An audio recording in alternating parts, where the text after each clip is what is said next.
Halo semuanya, hari ini kita akan ngobrolin sesuatu yang penting banget. Sebuah perubahan besar di dunia pendidikan Indonesia yang disebut pembelajaran mendalam. Ini bukan sekedar ganti kurikulum atau buku pelajaran loh, tapi benar-benar mengubah cara kita melihat proses belajar itu sendiri. Dari yang dulunya cuma menghafal, jadi benar-benar paham dunia di sekitar kita. Nah, mungkin ada yang bertanya, kenapa sih harus ada transformasi sebesar ini sekarang? Kenapa mendesak banget? Jawabannya, karena ada semacam krisis senyap di dalam sistem pendidikan kita. Anak-anak kita mungkin rajin ke sekolah setiap hari, tapi pertanyaannya, apakah mereka benar-benar belajar sesuatu yang bermakna di sana? Coba deh kita lihat data PISA 2023 ini. Ini semacam rapor global buat pelajar di seluruh dunia. Kelihatan jelas kan? Ada jarak yang cukup jauh. Skor Indonesia untuk membaca, matematika, dan sains itu masih di bawah rata-rata internasional.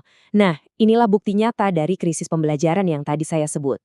Tantangannya bukan lagi soal anak-anak bisa sekolah atau enggak, tapi soal kualitas dari apa yang mereka dapatkan di dalam kelas. Oke, biar kita semua paham betul, kita akan bedah topik ini dalam 5 bagian. Kita mulai dari tantangannya, lalu kita kenalan sama pendekatan baru yang disebut PM. Setelah itu, kita bongkar kerangkanya, lihat gimana ini mengubah suasana kelas, dan yang terakhir, kita intip seperti apa sih profil lulusan yang jadi tujuan utamanya. Oke, kita masuk bagian pertama, tantangan pembelajaran Indonesia. Intinya, akses sekolah sudah oke, tapi kualitasnya yang jadi PR besar.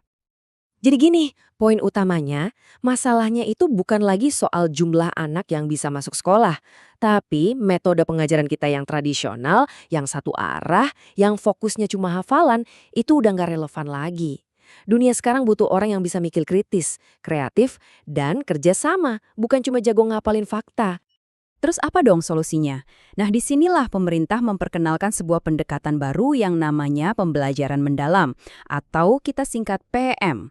Ini adalah upaya untuk memutar haluan kapal pendidikan kita ke arah yang lebih baik.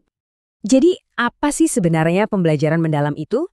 Gampangnya, ini adalah sebuah pendekatan yang mau bikin proses belajar jadi lebih sadar, lebih bermakna, dan lebih menyenangkan.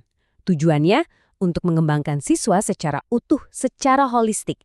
Jadi fokusnya bukan lagi cuma ngisi otak dengan informasi, tapi membentuk manusia seutuhnya, yang cerdas pikirannya, baik hatinya, dan sehat raga dan jiwanya. Pendekatan ini berdiri di atas 3 prinsip utama. Yang pertama, berkesadaran. Maksudnya apa? Artinya, siswa diajak untuk jadi subjek aktif dalam belajar.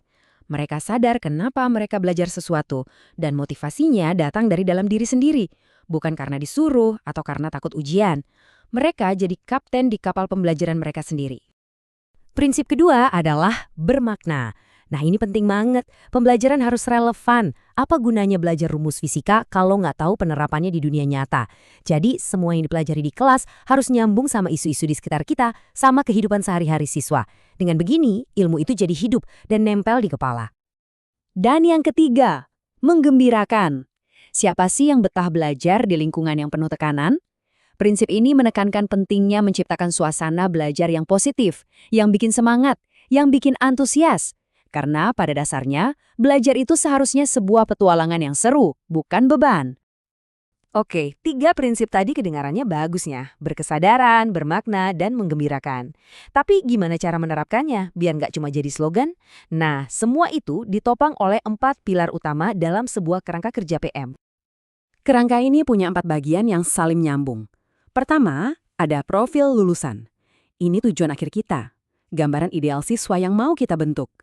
Kedua, prinsip pembelajaran. Ini fondasinya, 3 hal yang barusan kita bahas. Ketiga, pengalaman belajar. Ini mesinnya, proses aktif yang dilalui siswa. Dan terakhir, kerangka pembelajaran. Ini adalah ekosistem pendukungnya, dari mulai cara guru mengajar sampai kerjasama dengan lingkungan sekitar. Coba kita lihat mesinnya sedikit lebih dekat, yaitu pengalaman belajar. Ini adalah sebuah siklus aktif yang terdiri dari 3 langkah. Pertama, memahami konsep dasarnya. Jelas, ini harus. Kedua, dan ini kuncinya, mengaplikasikan ilmunya buat memecahkan masalah di dunia nyata. Dan ketiga, merefleksi. Mikirin lagi, tadi prosesnya gimana ya? Apa yang bisa diperbaiki?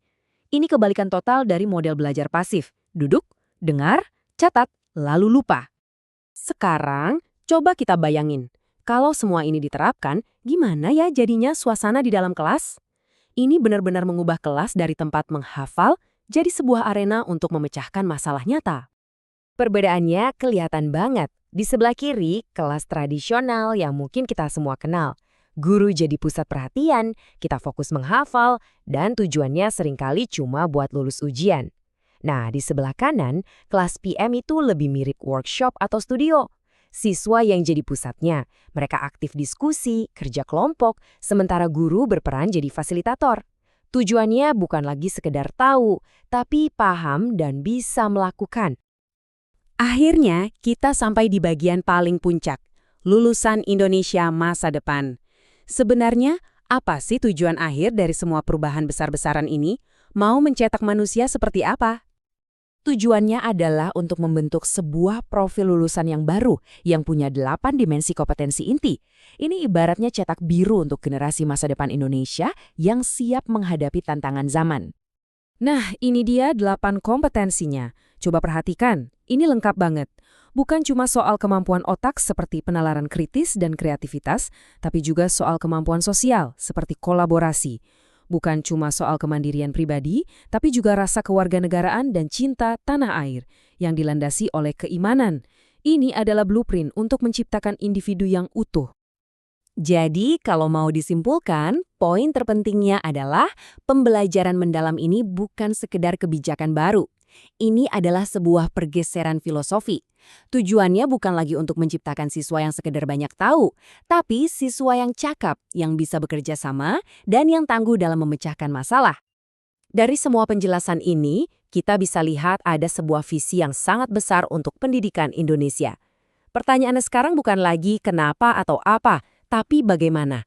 Bagaimana kita semua, baik sebagai guru, orang tua, maupun masyarakat, bisa ikut berkontribusi untuk membangun masa depan ini bersama-sama. Nah, itu pertanyaan yang perlu kita renungkan.